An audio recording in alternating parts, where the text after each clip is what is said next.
আসসালামু আলাইকুম। এই আমের সিজনে ম্যাঙ্গো আইসক্রিম খাবো না তা তো হয় না। তো আজকে আমি বানিয়ে দেখাবো ম্যাঙ্গো আইসক্রিম। মাত্র তিনটি ইনগ্রিডিয়েন্টস দিয়ে আমি ম্যাঙ্গো আইসক্রিমটি তৈরি করে দেখাবো। এর জন্য আমার লেগেছিল 4টি আম। আপনারা যদি বেশি করে বানাতে চান সেক্ষেত্রে আমের পরিমাণটা একটু বাড়িয়ে দিবেন। তো আমার এখানে লেগেছে হাফ কাপ কনডেন্স মিল্ক আর হুইপ ক্রিম। এই ভিভো হুইপ ক্রিম আপনারা খোলার পরে প্রায় 1 মাসের মতো নর্মাল ফ্রিজে রেখে ইউজ করতে পারবেন। তো আমি দুটো আমকে এরকম পাল্প করে নিয়েছি আর দুটো আম এভাবে কিউব করে কেটে নিয়েছি। চলে আসলাম মেইন প্রসেসিংয়ে।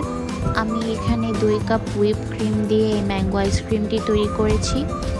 আপনারা চাইলে আরেকটু বাড়িয়ে দিতে পারেন। যদি বেশি করে বানাতে চান সেক্ষেত্রে আমের পরিমাণটাও বেশি লাগবে এবং কনডেন্স মিল্কের পরিমাণটাও বেশি লাগবে। তো আমি 2 কাপ হুইপ ক্রিম প্রথমে নিয়ে নিয়েছি। এখন আমি এটাকে বিট করে নেব।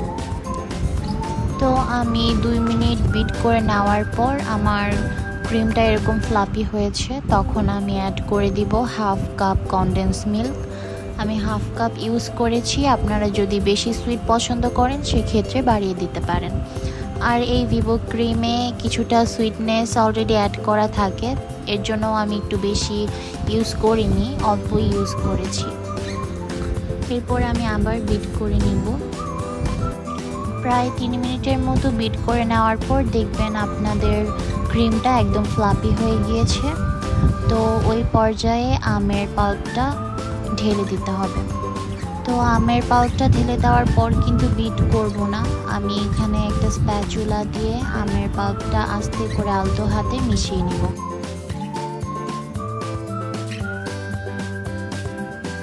তো আমার মেশানো হয়ে গিয়েছে।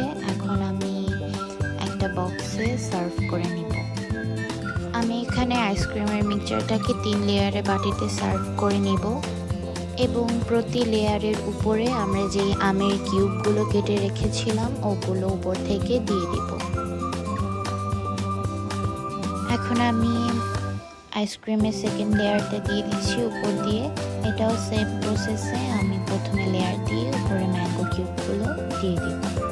আর বাটিটা একটু হালকা করে ট্যাপ করে দিব যাতে করে কোনো বাবলস না থাকে আর আইসক্রিমটা ভালো করে সেট হয়ে যায়। এখন আমি থার্ড লেয়ারটা দিয়ে দিচ্ছি উপর থেকে। এটাই হচ্ছে লাস্ট লেয়ার। এরপরে আবার কিছু আম দিয়ে দিব। তো আমাদের আইসক্রিম একদম ডান। এখন আমি এটাকে ঢাকনা দিয়ে ডিপ ফ্রিজে রেখে দেব ওভারনাইট। ওয়াও, আইসক্রিম অনেক সুন্দরভাবে সেট হয়ে গিয়েছে, একদম দোকানের মতো। আমাদের দেখে পুরো ফিদা। তো এখন আমি আপনাদের একটু উঠিয়ে দেখাবো যে এটার ভিতরে কিরকম হয়েছে। চলুন দেখে আসা যাক।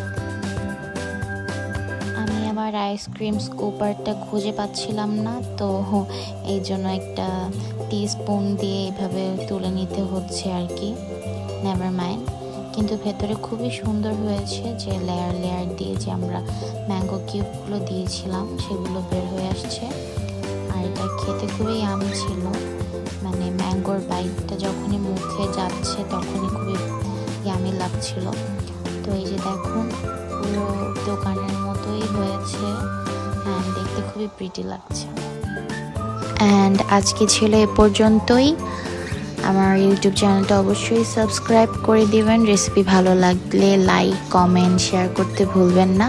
আর আপনাদের যদি কোনো রেসিপি প্রয়োজন হয় তাহলে আমাকে অবশ্যই কমেন্ট করে জানাবেন। আমি আপনাদেরকে রেসিপি দেখানোর ট্রাই করব। আল্লাহ হাফেজ।